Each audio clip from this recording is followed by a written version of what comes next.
Good morning, afternoon, evening, wherever you are, and welcome to the latest edition of Freethought Hour. Play the intro.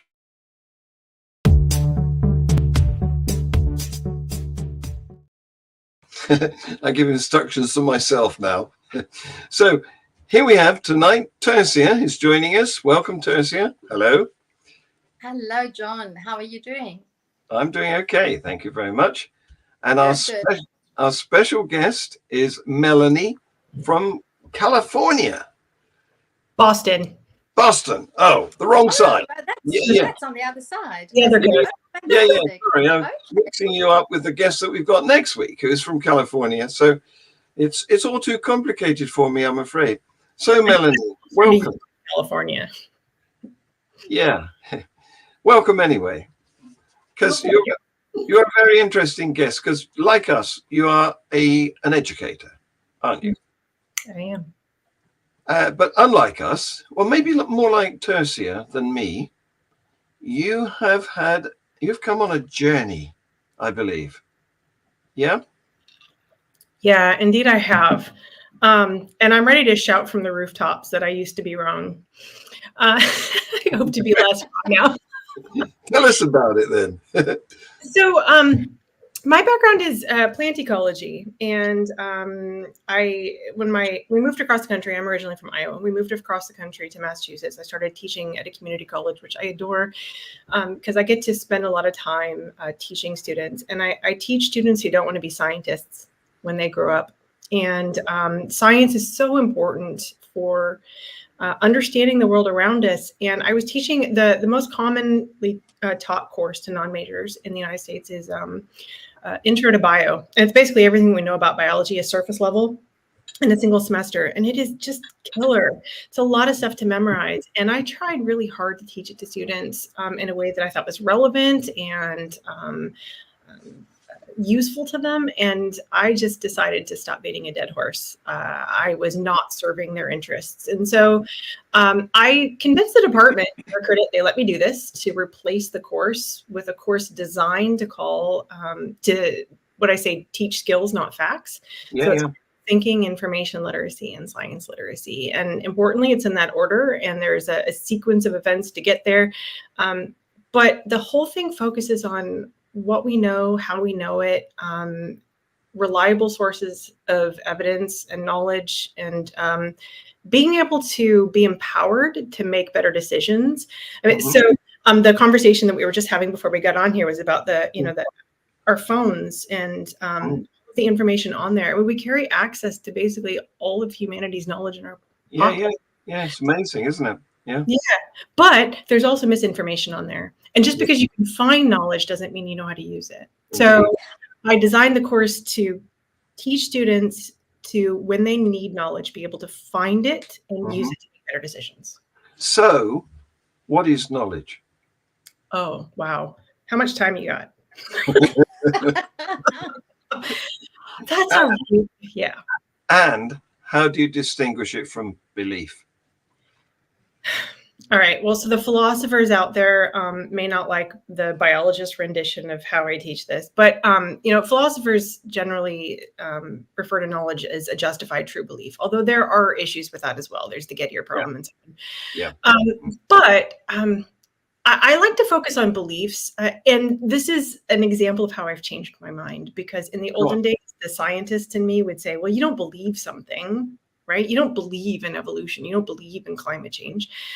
But if it's something that you think is true, then you do believe that. And so the things in your head that you accept as true are all true to you, but that does not mean they are true. So how do you sort through that and question those? Knowledge, when we talk about, science is a way of trying to learn about the world, and even getting students to understand the nature of knowledge, and that it's not true, false, right, wrong, we know it or we don't. All knowledge is on a spectrum of likelihood and certainty and how confident we are in that knowledge. And so I find that old way, the other way of teaching science, like here's the textbook full of things that learn through the process of science, it does students a real disservice because it leaves them thinking that when it's in the textbook, then that means that we know it, and I'll believe it then. But that's not what. So my background is in teaching. Most of my working experience is as a teacher, but my studies were in literature. So I have a degree in English literature, which is, I remember in our, I did a postgraduate degree 1 year, and I remember the 5 of us sitting around. So there were four students and the lecturer one day. We were sitting around the table sort of towards the end of the year. And we were sort of talking about, so what are we going to do next year if we don't continue with the master's program? What are we going to do? And we were, some of us, I knew I was probably going to end up teaching, but some of the others were like, I don't really want to teach, and I don't want to go into high school. What are the options? And I remember our lecturer, he's now a professor. At that time, he didn't yet to finish his PhD, and he was a professor de lange. And he said, you can do anything you want to with the kind of skills that we've taught you. And he explained, and it really makes sense, more and more sense to me every day, because what we were taught in the literature course that I did was to read any text in English, obviously, and to find connections and to evaluate and to hypothesize and to synthesize. And I know it's not the same kind of science as the hard sciences like biology and physics and chemistry, but the method of analyzing and saying, I think this is what the author is saying, that is part of the scientific method. And what I always like to do when I teach critical thinking, which I'm not currently doing, but that's basically my passion as well, is to not teach science as a subject, because the whole school system, and I'm quite familiar with the American school system and the UK system as well, because my own son is doing the British curriculum, and I know the K to 12, kindergarten to 12. That's the US most. What they use, and I'm familiar with the GED system as well, or the GED qualification. And to teach, I get so frustrated because I can understand why it had to evolve to the point where you had to have subjects, because in the 1700s it made sense to be you were a doctor of philosophy, which meant that you studied everything that there was to study, because there was only so much that we knew when we talk about knowledge. But now I think we need to go back to that idea where you can be so we've had the doctor of philosophy of when the word science wasn't even coined in the 16th century. It was, what was it, Mary Shelley who coined the word science, or scientist? I'm not sure. Not maybe scientist, not science. And now I think we've sort of come full circle, because there's now so much to know and to learn, and it's changing continually. So I always teach my students, it's not so much as what we know, it's what we think we know with the current access that we have to what we can see about the world around us. And if we just think about technology like the microscope,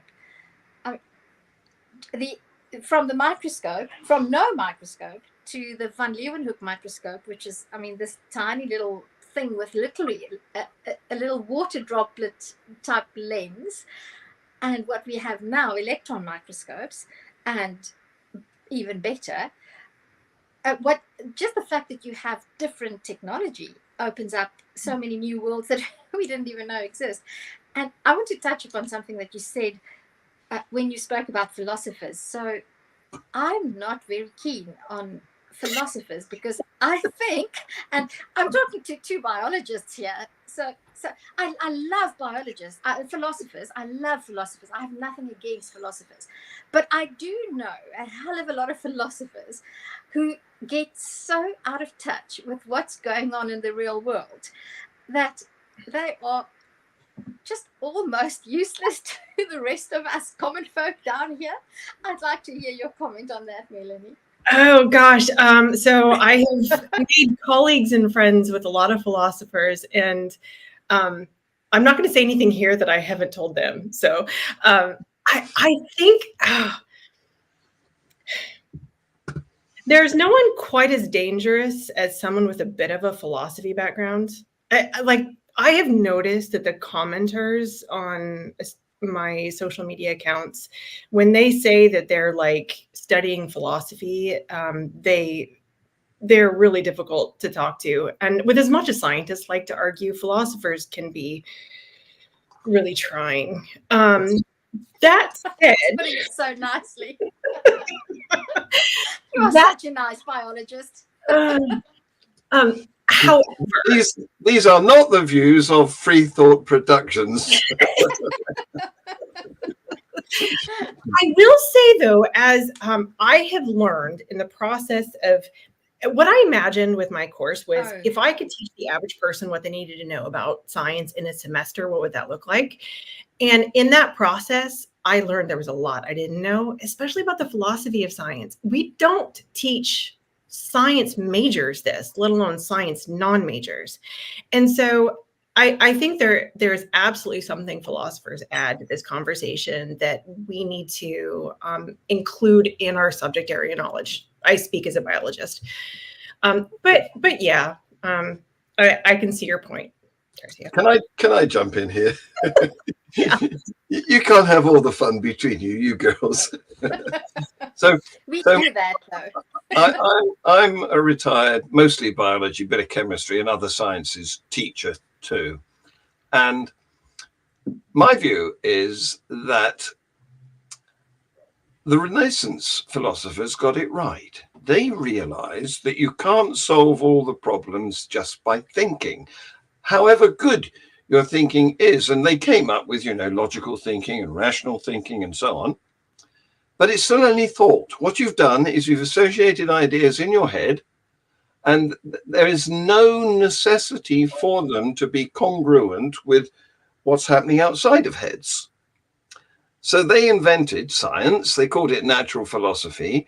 And what they did was they sought to investigate the outside world, not inside heads, for a match with their thoughts.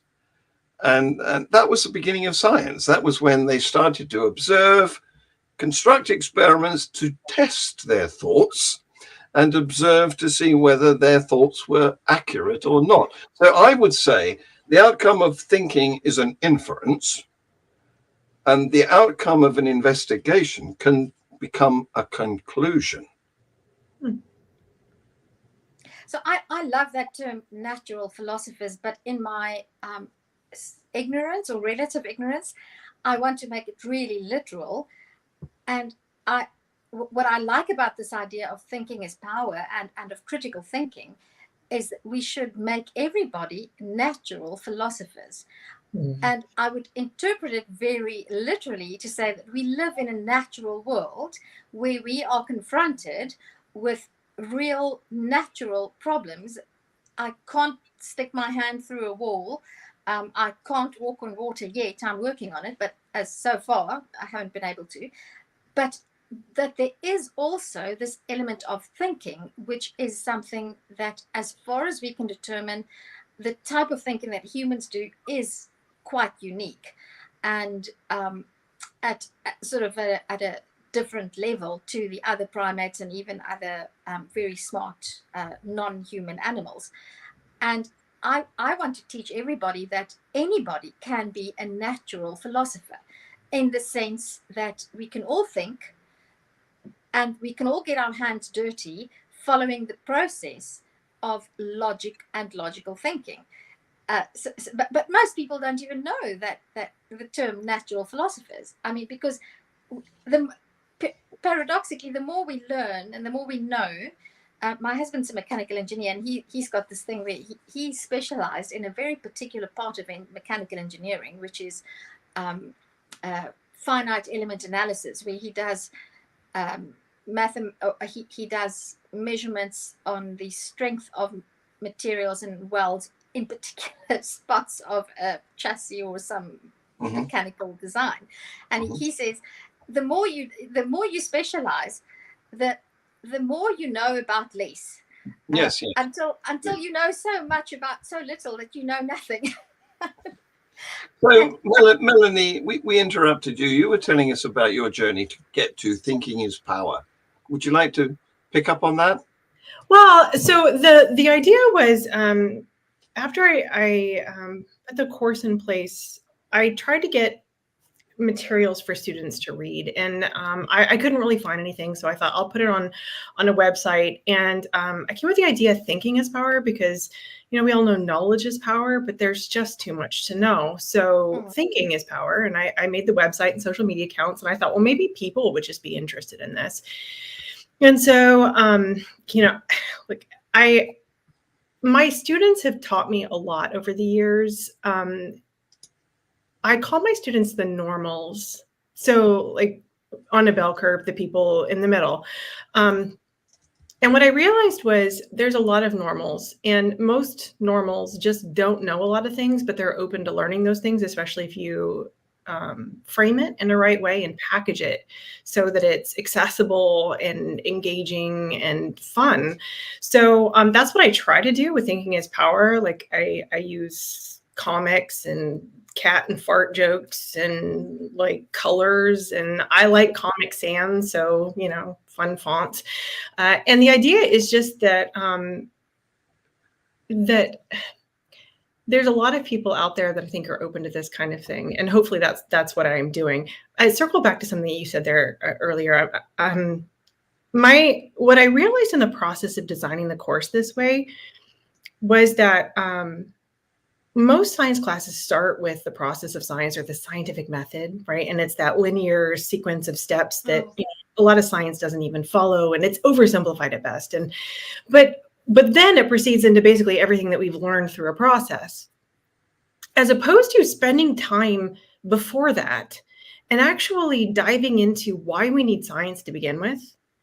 So I get my students, like I start with getting them to question where their beliefs come from. Is what they believe true? How would they know that? Trying to get it to, I start with witch trials in Europe in the like 15, 17 centuries. And, you know, get them to try and analyze the evidence that they had. They were really confident they were right. I mean, they were so confident they were killing people. But is that good evidence? So I want them to think about that. I want them to think about, I fool them. Like day one, I literally give them a fake personality reading to fool them, because if I told them they could be fooled, they'd be like, yeah, you know, I'm too smart for that. But, you know, sure, other people can be fooled. Do like, you, no, do you do the Barnum, like a Barnum test that you do? Do you do that thing where you give them this person? Yeah. Well, I do it. So Bertram Four originally did it, and so they're called Barnum statements. But yeah, so day one, okay, at the end of the first day with the syllabus and all that kind of stuff. Okay, I have a friend who is an astrologer. She's actually pretty well known. I'm not going to tell you her name because I don't want you to look her up, but she knows I'm teaching a course on skepticism and critical thinking. So she's offered to provide free personality readings for students if they want to participate. So here's what I need from you. And I prime them, you know, like I need your name and your birthday, because she's going to use numerology too.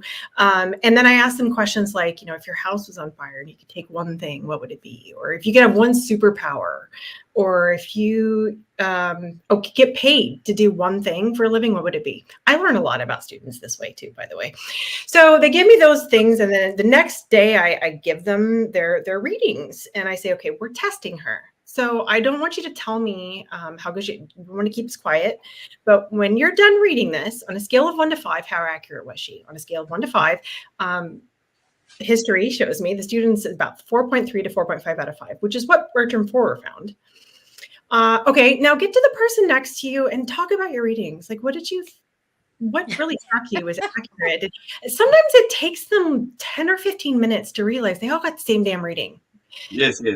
Now, again, those statements are four statements or Barnum statements. James Randi made this famous.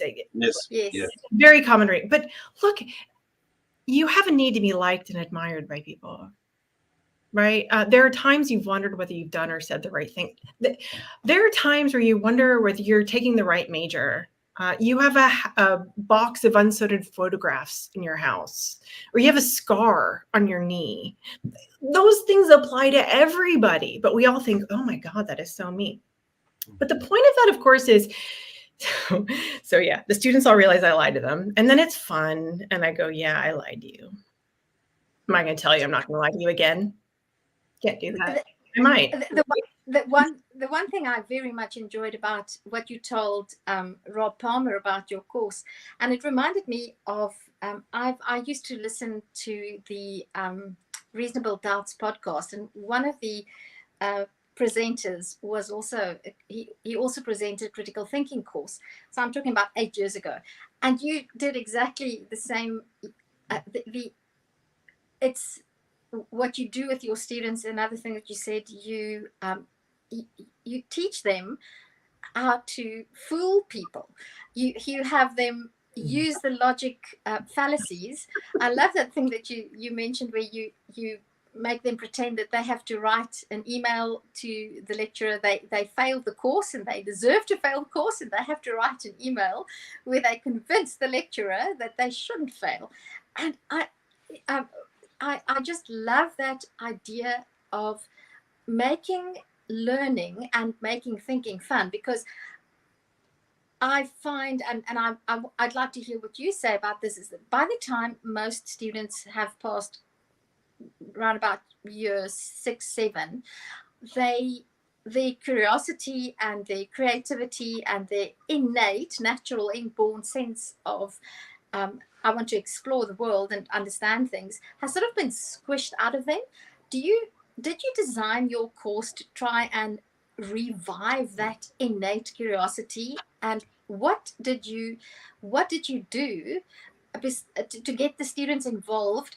Obviously, besides making fun of them, but I would like you to speak to that. But then I really do think that with you and John both being biologists, John Peter's question about what do you think, specifically as far as biology is concerned, what should every single person 18 and older know by the time they begin working? What should they know about biology? So there's two things. How do you get your students engaged, and how many students do you have? I'd like to know the practical details of that. How big are your classes, and how did you convince your seniors to do this? Well, it's 3 now. Yeah. John, did you want to start and I can jump in? Well, I'm going to go off on a slight tangent because I want to talk a bit about the progress which I've witnessed, because I'm very old. But we've been moving on this trajectory towards trying to involve pupils rather than instruct them. Because way back, it used to be, I'm going to tell you this, you're going to write it down, and then come the exam, you're going to spill it out again. But people began to realize that didn't suit everyone. And in those days, as a chemistry teacher at the time, we used to do demonstrations to show how reactions occurred on the front bench, and all the students were behind their benches and they didn't do anything other than watch. And then there was a move towards class practicals. So we gave them all the apparatus and they all did it for themselves. The idea being that if you've done it, you're more likely to remember it and believe it rather than if you've just watched somebody else doing it. So we've been on this pathway towards trying to engage the minds of the pupils for some time. And we're not there yet, are we? So you bring up something really interesting, and actually this relates to what you said, Tercia. So I say teach skills, not facts. And what I've realized is in my head, when I say critical thinking, if you ask educators if they teach critical thinking, they're all going to say yes. But if you drill down on what do you mean by that and how do you do it, then that's when you start to see the differences. So In the United States, for example, the next generation science standards. So those are the standards for K-12. I'm focusing mostly on middle and high school. So that would be grades 7 through 12. Have critical thinking in them. But when you drill down to what that means is something very similar to what you just said, John, which is having students do the investigation themselves.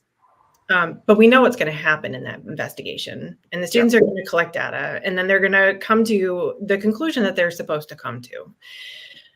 And that's not at all what I mean by critical thinking.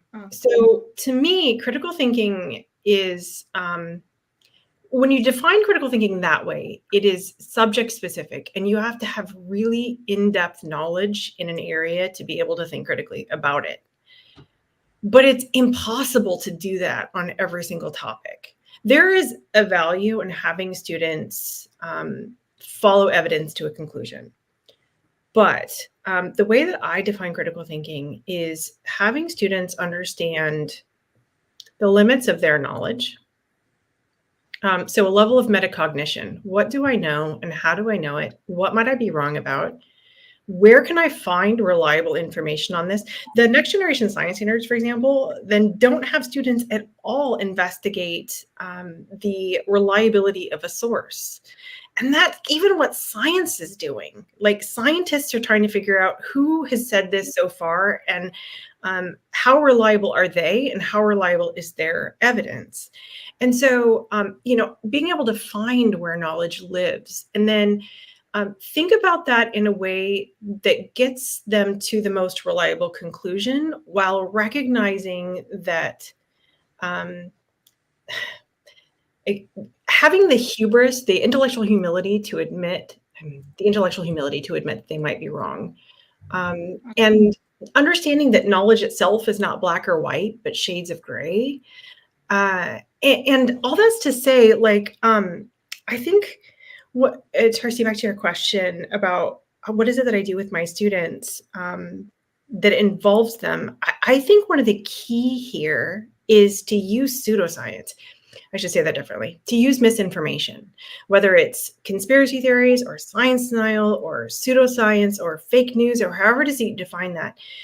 In these courses where we're asking students to follow evidence to conclusion, that is still assumed to be reliable data from which they're following to a conclusion, as opposed to being presented with information that might not be true. How do you recognize if it's misinformation, and how do you find better sources of information? So using misinformation in class is helpful that way. It's also really fun. Like, students come into class believing in psychics and witches and conspiracy theories and denying certain aspects of science and, Bigfoot and aliens and all that kind of stuff. And so using that in class gets students to be involved in the process of understanding, evaluating their knowledge, where they're getting knowledge from, and then trying to figure out where the more reliable sources of knowledge are, so that if they don't want to be misled, then that's a better process than having not questioned that. And if we don't get students involved in that process, then they're going to leave class going, yeah, I watched that reaction, but look, Bigfoot's real. Yeah. There's this video. What was the most, have you ever come across a particularly,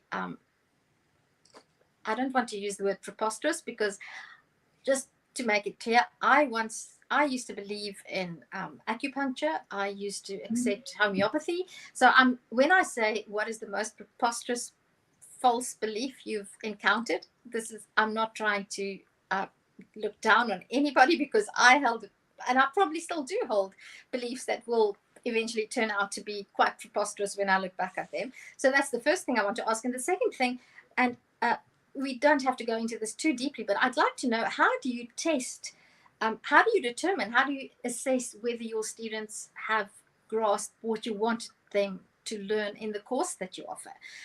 So that it does get a bit technical and educationally, a bit teachery, I suppose. But I'm really curious, because, after all, they are enrolled in a course, and you need to assess how effective your learning process was. So those are the two things I'd like you to tell us about.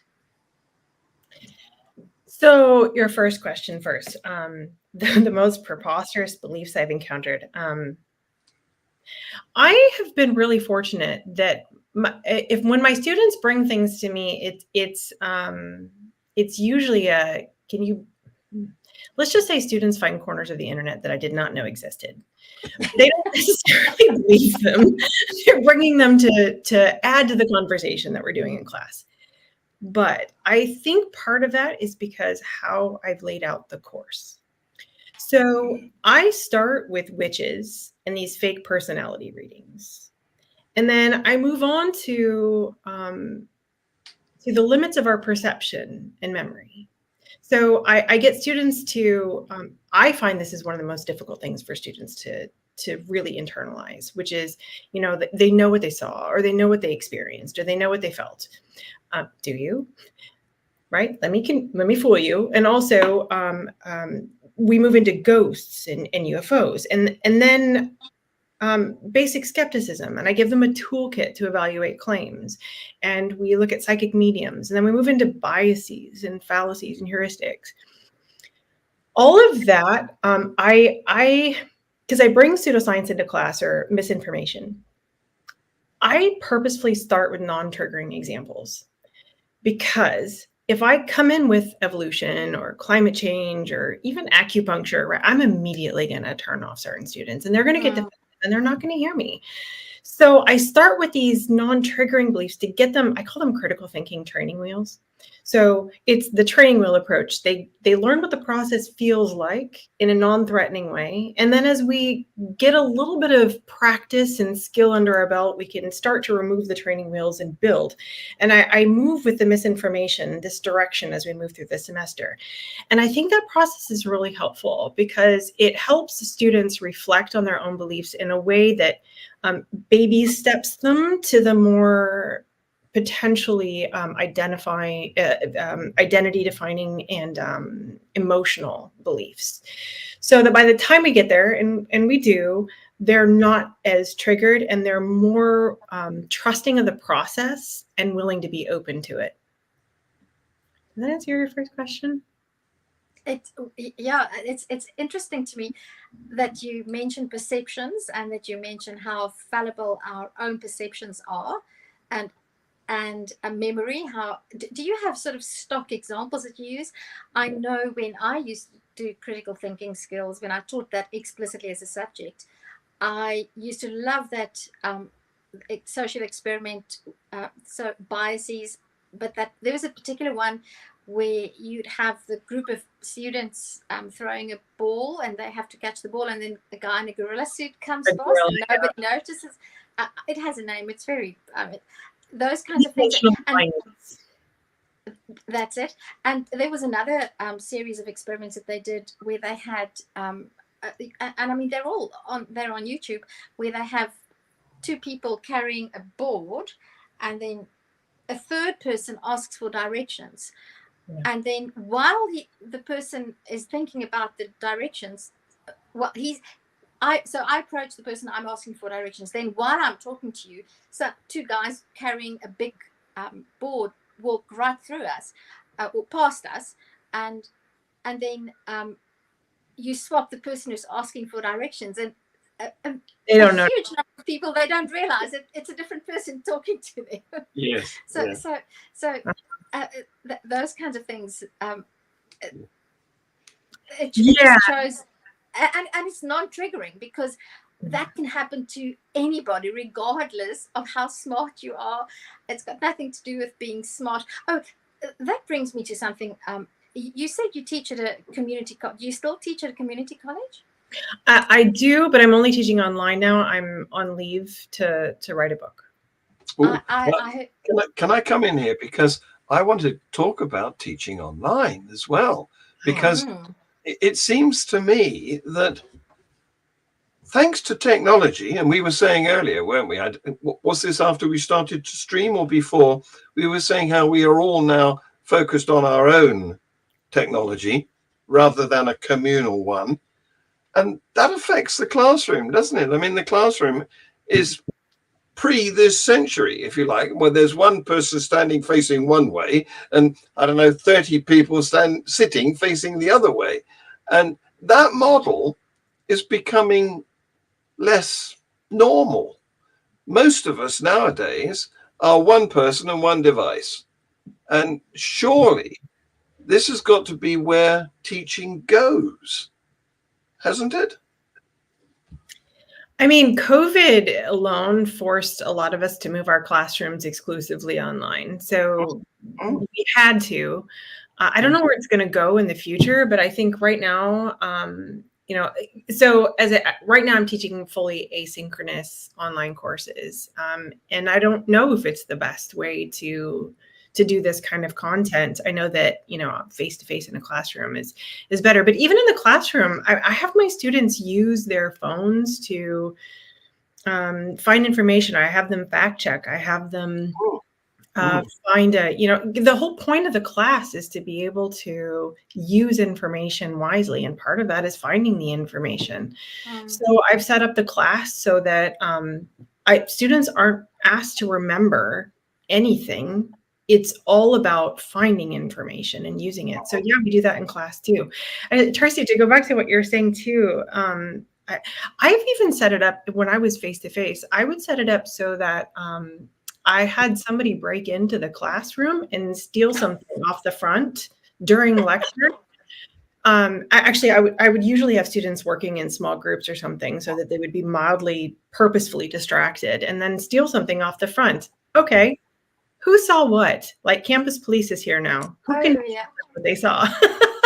And it's so much fun to get them to because very few students actually saw it, and then they'll start arguing with each other and convincing each other over the wrong thing, right? Yeah. Fascinating. Oh goodness me, have you learned any conjuring and like the three card Monty? Have you learned any of those sort of sleight of hand skills? Because where you have the mark and you have you been able to do that in card tricks? Have you been able to teach yourself those things? I've been trying to, but I'm an absolute dud. I don't have any sleight of hand skills, because in the critical thinking skills lecture that the reasonable doubts lecturer spoke about, he's at University of Michigan. He taught himself the three card Monty. Is it a 3-card Monty? But where you have the cups and then you move the cups around and you've got something, and that's all about perceptions. And so which skills have you mastered, and when are you doing your first illusionist show? My first what? Magician. Your first show as an illusionist. It turns out I'm a better liar than I thought I was, and I learned that in doing the personality readings. But I actually did do one of those prediction tricks where I sent myself in the mail the answer to some sort of question that the students were giving me in class, and that went over relatively well. That's what magic is. Magic preys on our assumptions, and it fools us using our assumptions against us. I am not very good at it. Richard Wiseman taught me a card trick, and the great Richard Wiseman taught me a card trick, and I still can't figure out how to master the stupid thing because it's all about showmanship, and I can't figure out the showmanship aspect. The card trick is ridiculously simple and really effective if you can lie about it well and do the show. But I'm working on it. Okay, so when you've got that, please let me know, and you can do online classes so that you can teach people who want to teach critical thinking skills. The first skill you need to teach all of us is sleight of hand and card tricks and 3-card Monty and Look, I do think, however it is that you do it, I do think that fooling students is an important lesson. So however it is for you as the educator to figure out the best way to fool students in a way so that they're not, we're not going after, the goal is the humility.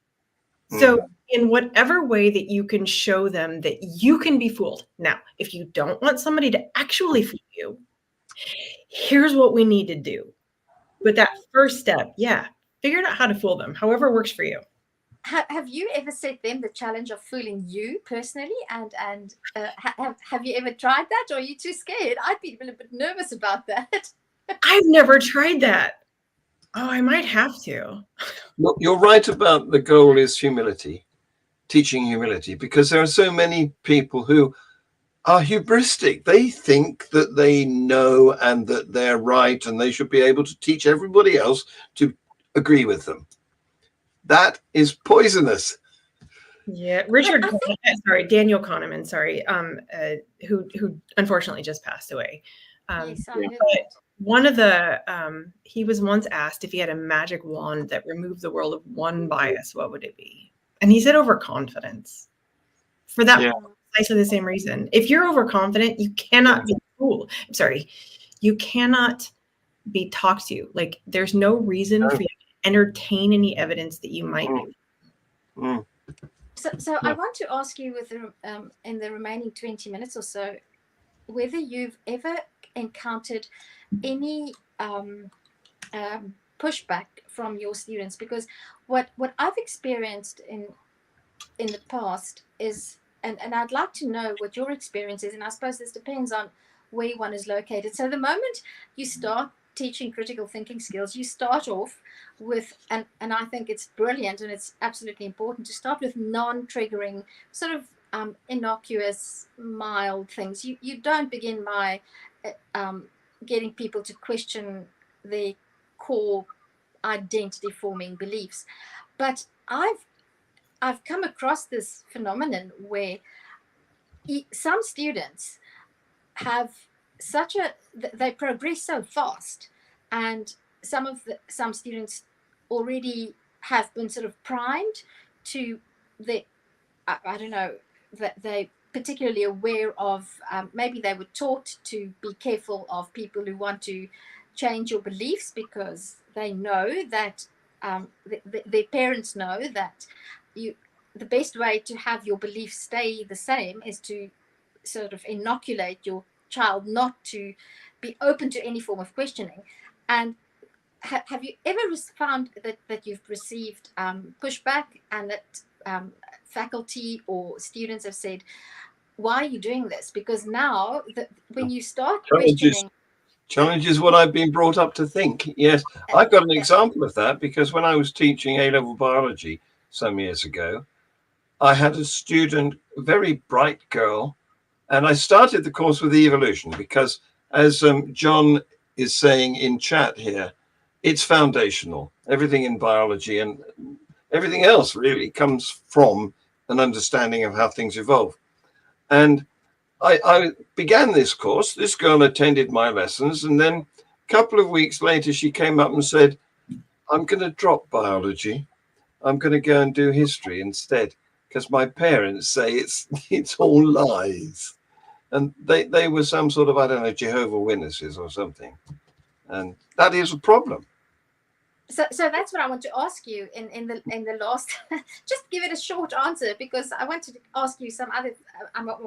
In the interview that I listened, you mentioned about inoculating students against, or people, not students only. But I do want to ask whether you've received any pushback and any negative comments that people say, you've prompted me to think, and now I can't stop thinking, and it's sort of just going on and on and on, and I didn't plan on that happening. Yeah, I have not. I did in the olden days, so pre. In particular, before when I was teaching high school, I actually taught high school for a bit in Nebraska, and I used to have students pray for me when I taught evolution, for example. Okay. But so Massachusetts is a completely different climate, I should say, than the Midwest and other areas of the country. But I also, at a college, I'm not allowed to talk to parents. So everything is directly with the students. But I have had students with questionable beliefs. Some of them are conspiratorial beliefs. I did have a climate change denier. I have had an evolution denier. But it's interesting. The course shares a lot in common with another course that also pre and post tested using a science literacy tool. And I have pre and post tested. And what we have found is that by teaching students how the process of science works and how what a theory is, what a consensus is, what does it mean to, well, and for the sake of time, we'll keep going. But anyway, for all of those reasons, teaching students how the process of science works and those different types of scientific knowledge and building them up in the way that gets them to slowly question their beliefs and becoming more willing to question things actually does end up with them more likely to accept a scientific consensus, even if we don't explicitly cover in depth that consensus. For example, climate change is really challenging. Like the science of climate change, I could give students facts from here till the end of time on climate change. And if they were prone to deny climate change, they would not accept those because that's not what it's about. So getting students to think about their thinking, think about why they've come to those beliefs, get them to start to question things and start to trust the process of science. By the time you get to someplace where you call something a theory or say that there's a consensus, students are automatically more willing to accept those things without having to cover all that science, which wouldn't have been effective anyway. Do you think you've got to start younger, though? I mean, the Jesuits saying is, give me a boy of 7 and I'll show you the man. But by the time you're getting them at community colleges, they're past 7. Well, they're way past 7. And I love the age that I'm teaching and the students that I'm teaching. However, you are right. We need to do it earlier. I think middle school is the perfect age because at that age, they're still they're curious and able to handle more complicated information. But like Tracy was saying, with the way that we teach subjects and so on, and in the United States in particular, with the kinds of tests that students have to take and the standards that teachers have to adhere to, those are not playing in our favor. Because nowhere, for example, in the science standards is misinformation even mentioned. Yeah. It's all about jumping through particular hoops set by exam boards. Yeah.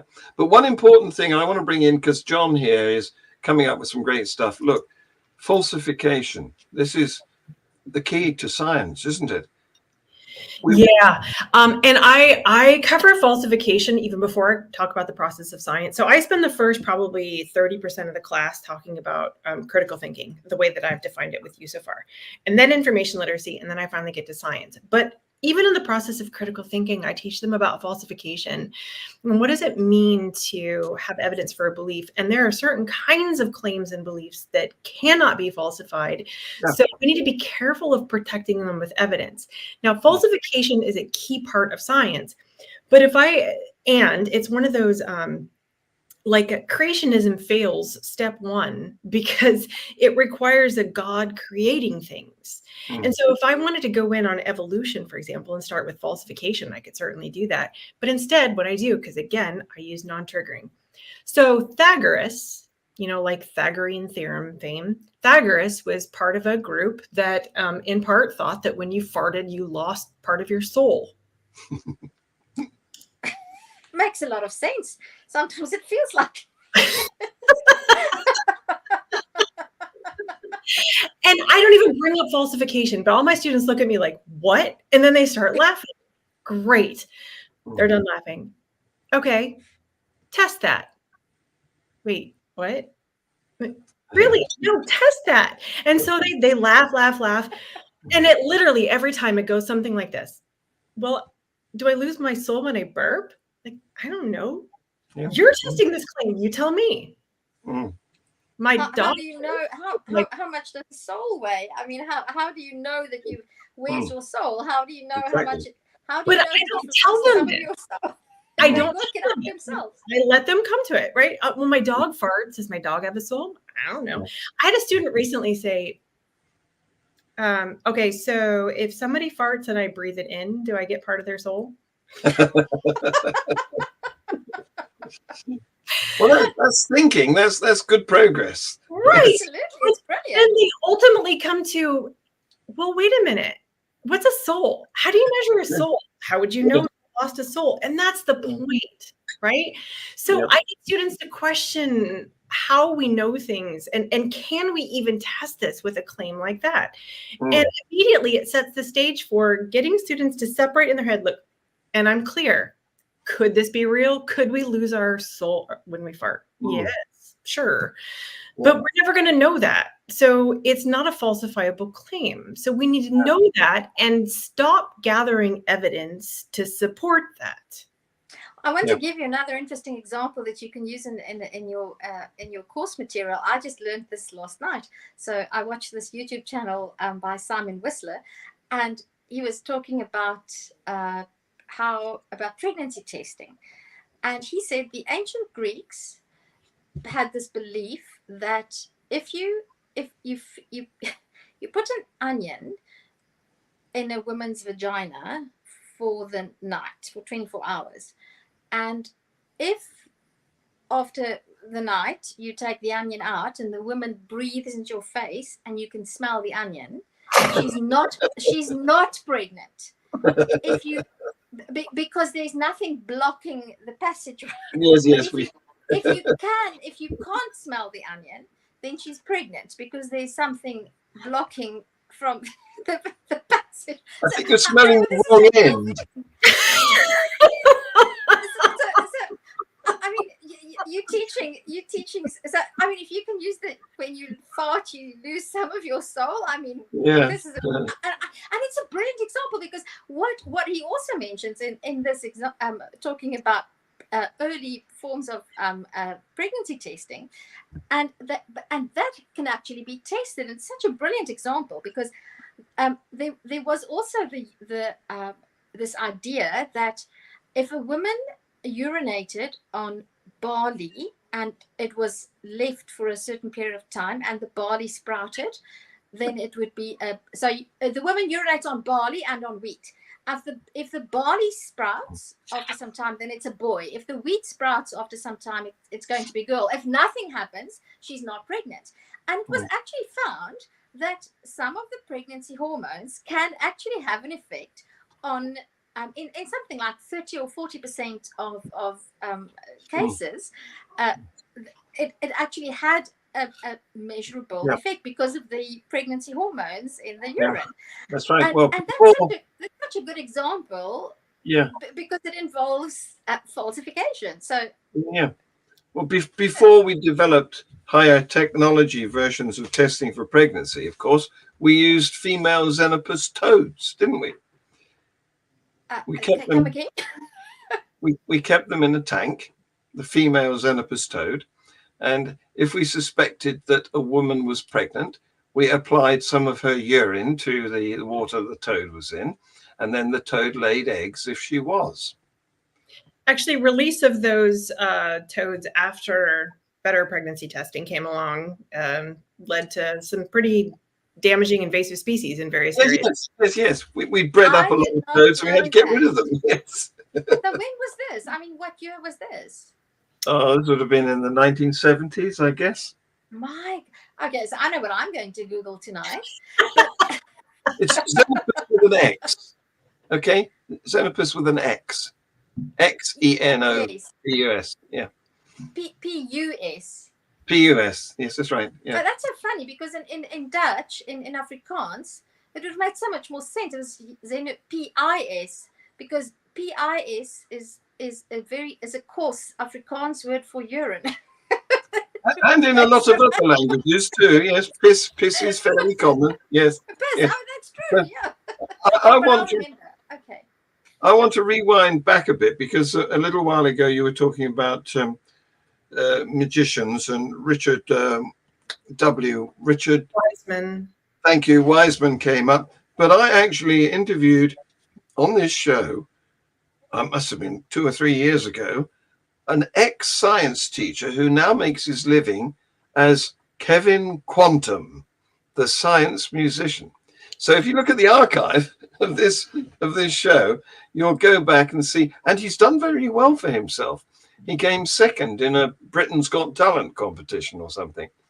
And it's really impressive, some of the illusions that he performs, knowing that he's got methods that non-science magicians couldn't use, because he knows all sorts of other information that they don't. So he can use sparks and electrostatics and all sorts of things. I have a final question for Melanie, and it's also perhaps a little bit of a technical teachery question. Do you actually teach your students the terminology? So do you teach them words like metacognition and epistemology? And I'm not talking about high philosophy, but I think it's important that even kids as young as 11, 12, 13 learn the proper terminology of things. And when we talk about critical thinking, I think it's important to know the terminology. Even, well, I always tell kids, you'll be smarter than your mom and dad, and you can you can sort of say you should engage in more metacognition, and then they won't know what that means. So but I really do want to know, as a teacher to teacher, do you teach them the terminology? Do you teach them those high words? Because I also think that we should get away from that idea that you get these high words and then you get smart people, and then you get just the normal people, because I don't think we can afford to have that type of thinking. I think the world that we live in needs everybody to be able to, at least at the basic level, discern fact from fiction and lies from at least relative truth, for the safety of all of us. So what do you say to that, Melanie? Yeah, that's a really good question. And I suppose the answer is, for me at least, it depends. So I see where you're coming from. It is important to be able to have words to describe what it is that we're doing. Unfortunately, there's so much terminology that it can just get in the way sometimes. Like when I teach epistemology, I don't call it epistemology, because I don't think that's necessarily something that students need to know. The big word, yeah. Yeah. Logical fallacies are a great example. I mean, there's like 1 trillion logical fallacies, and each logical fallacy goes by like 1 million different names. And are all of those important, and are all the, each fallacy has like lots of sub fallacies. Are all of those important? And yeah. I don't necessarily think that it is. The first step is I want students to be able to realize when there's a flaw in reasoning, in the case with a fallacy. Okay. Second step is, can I just put it into a broad category? Like, somebody is trying to use this here. Is that good evidence for this argument? And that's really what I care about. I also teach them, because one of the great things about science words is that they make sense when you understand the roots and the pre and post, so like something like, metacognition, that word makes sense when you break it down into its parts. And so I guess for me, I would just say that it depends on a lot of those things. I would also, because you said something there, which is like, if you take this home and use it with your parents, then, you can win because you'll be smarter than your parents. Critical thinking is great, but if you don't have the motivation to think critically, then you're not going to do it. And so I like to use a lot of like what's the harm and what can happen if I don't think critically. But I would add that, wanting to show your parents up is pretty good motivation. So if you want to use that, then I would say use it. I love your answer. Tom Ergopropter Hawk. Well, pass one on your parents. Yeah. Who wouldn't want to do that? So we're coming to the end, I'm afraid, because I'm quite strict about the hour. And before we go, I want to head up the fact that we've got another teacher coming on next week. This is John McGowan, who is a maths teacher in California. And he's a very interesting guy. I had a conversation with him, was it yesterday? Because I like I did to you, Melanie, you have to pass an audition to get on here. I didn't realize I was auditioning, but I passed. Woo-hoo. Yes, you did. You're here. Yes, that's right. Yes. Well, I don't fail It's a many very people. tough audition. The standards are extremely high. It's Yes. really Yeah. Even to get on the audition, you have to pass a lot of tests. so. Anyway, I think you've been wonderful. So thank you very much for coming on the show. Thank you for having me. I've really appreciated it. And it's really nice to get to meet you too. This is a fun show that you have here. Well, more power to your elbow. We do need more teachers who are not just teaching what to think, but teaching how to think. That is the crux of the matter. On that note, That takes a lot more thinking than one thinks. So yes, thank you, Melanie. It was great meeting you. I'm going to be looking you up on the internet. Be sure of that. There you go. And she is writing a book because somebody wanted to know, but it's not ready for publication yet. Come back when it is and we'll promote it. I will happily do so. And I look forward to the day when it's done. Yeah. Good. As I said, more power to your elbow. Get writing with your elbow. Thank you very much. Say goodbye. Bye-bye. Goodbye, everybody. Bye.